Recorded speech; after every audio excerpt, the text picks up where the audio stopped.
Welcome back to Magic Titans. The upcoming Commander Masters set is the newest in a line of summer premium products from Wizards of the Coast. There are a lot of Magic products in the recent years, so it can be confusing and overwhelming, but fear not, I'm here today to help explain what Commander Masters is and why you should consider going to your LGS for a draft of it.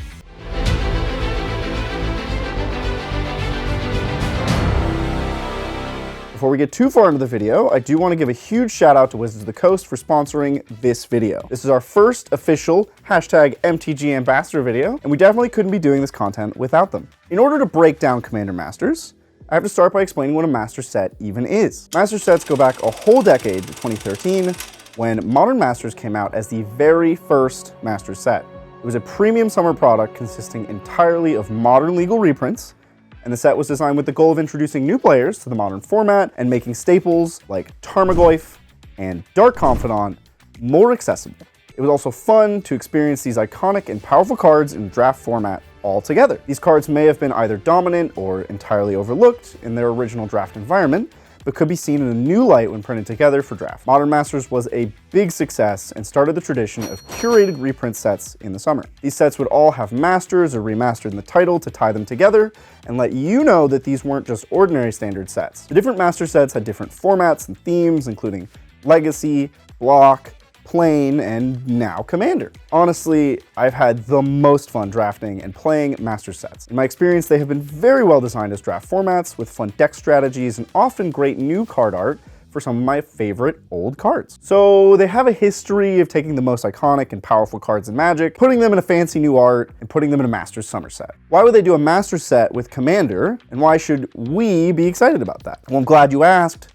Commander has been the most popular format of Magic for some time now, and has proven to be close to the core of what most people enjoy about the game. It's an eternal format, so you can play your favorite cards without worrying about them going away or having to keep up with the newest trends. It's a multiplayer format that you can share with your friends. And it has deck building constraints that encourage fun and flavorful decks, while still allowing a wide range of power levels. Commander really is one of the best ways to enjoy the game, and as a result, there's been an increase in Commander products over the recent years. We've even seen some excellent Commander draft products come out. We had Commander Legends and Baldur's Gate. I really enjoyed both of those sets, which put a fun twist on the normal draft formula. In each Commander Legends set, you would draft a 60-card Commander deck by taking 2 cards at a time while you're passing the packs around. This rule really helped players to get a Commander and abide by the color restrictions of Commander while constructing their decks. After that, players had to build their decks. They played a 4-player game of Commander instead of playing the traditional 3 rounds of best of 3. These 2 sets also brought out some really excellent mechanics for Commander games.